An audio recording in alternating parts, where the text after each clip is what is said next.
Salib adalah perang antara umat Islam dan umat Kristen. Perang ini terjadi selama lebih dari 2 abad, yaitu dari 1095 sampai 1291. Sebab dan penyebab terjadinya perang salib.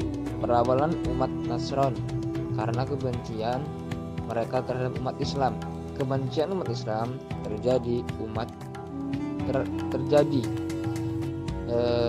terhadap umat Islam muncul ketika daerah kekuasaan Roma Timur yang beribu kota Konstantinopel yang didirikan oleh bangsa Roma yang dijadikan sebagai pusat keagamaan Nasrani dan juga sebagai pusat politik kemudian sedikit demi sedikit dikuasai oleh umat Islam. 2. Peristiwa besar seperti Perang Manzikert di mana Bizantium kalah oleh Saljuk ini menanamkan benih permusuhan dan kebencian orang-orang Kristen terhadap umat Islam yang kemudian mencetuskan Perang Salib. Kebencian itu bertambah setelah dinasti Saljuk dapat merebut Baitul Maqdis pada tahun 471 Hijriah dari kekuasaan dinasti Fatimiyah yang berkedudukan di Mesir.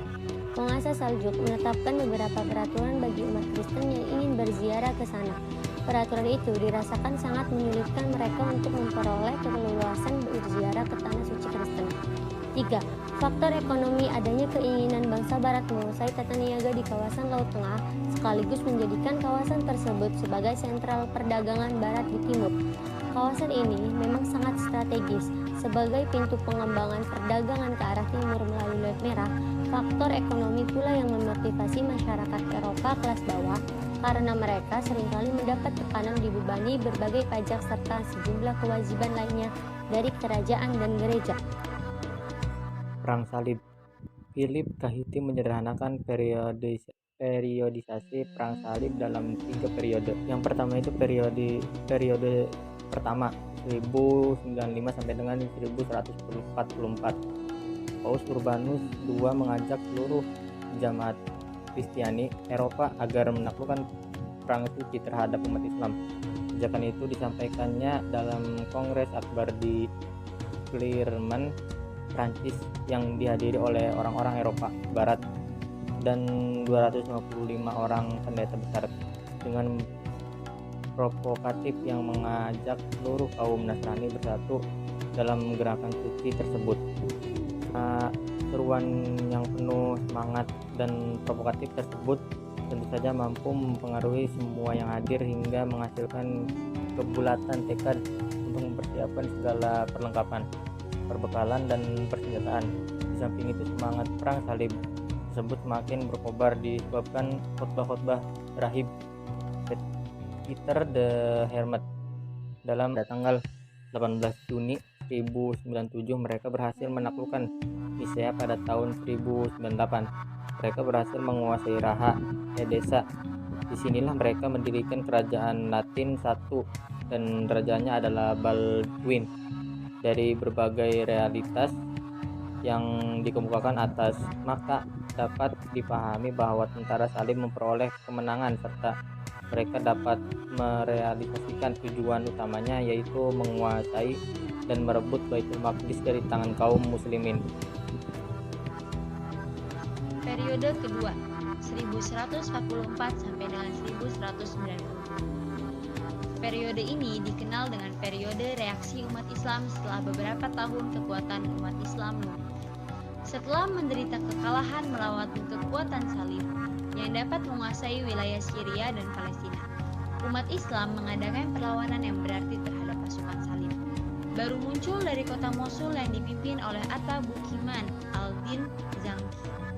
Zangki melihat betapa pentingnya melumpuhkan kekuatan tentara salib yang menghubungkan antara Antioch dan Edessa dengan terlebih dahulu melumpuhkan pertahanan Aleppo.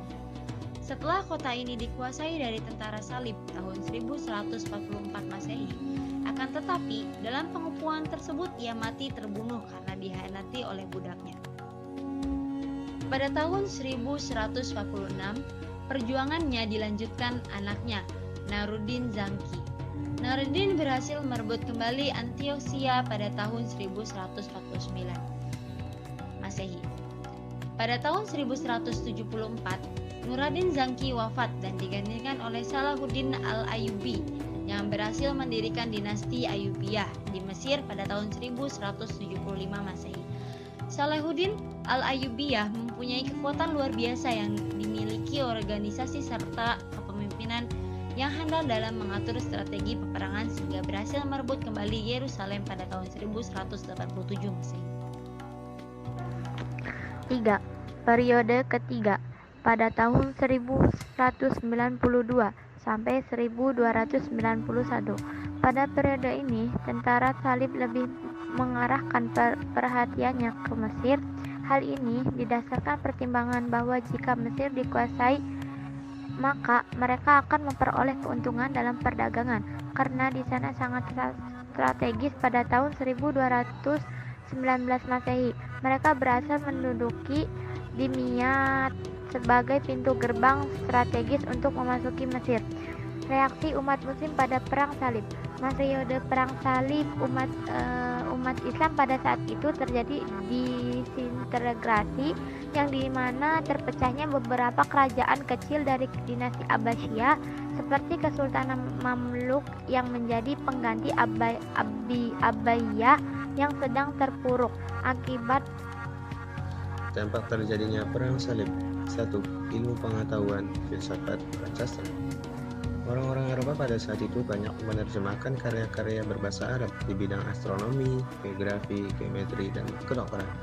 Diketahui pada abad 12 terdapat beberapa pusat medis atau rumah sakit yang hampir didapatkan di seluruh Eropa yang dipengaruhi perkembangan ilmu medis di dunia Islam.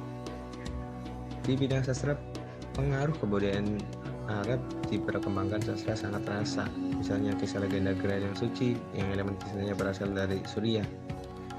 Para tentara salib pernah mendengar kisah ini yang terdapat di kitab Kalilah Wadimah dan Kisah Seribu Malam.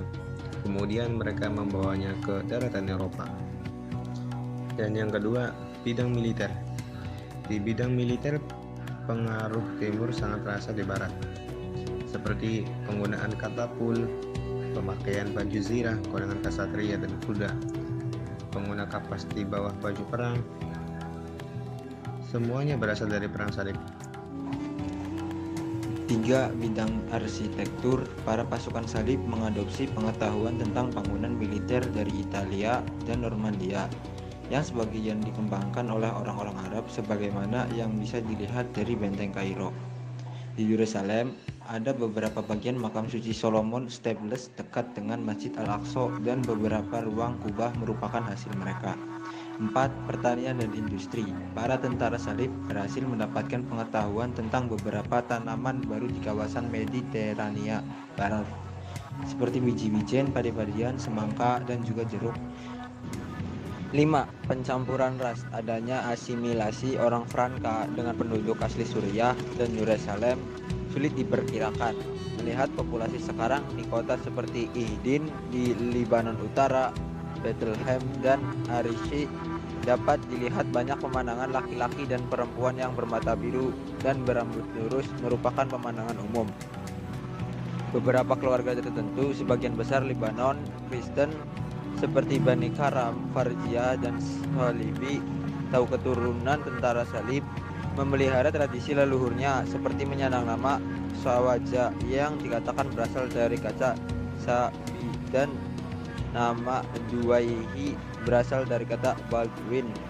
Nama terakhir setelah nama keluarga juga menggambarkan topografi seperti Palestina dan Sinai Utara. Adalah satu desa di Palestina, yaitu Sinjil, mengabadikan nama Saint Giles, dan Reinah berasal dari Renaud. Terima kasih telah menonton video ini. Mohon maaf bila ada kesalahan dari sumber materi, video, atau penyampaian.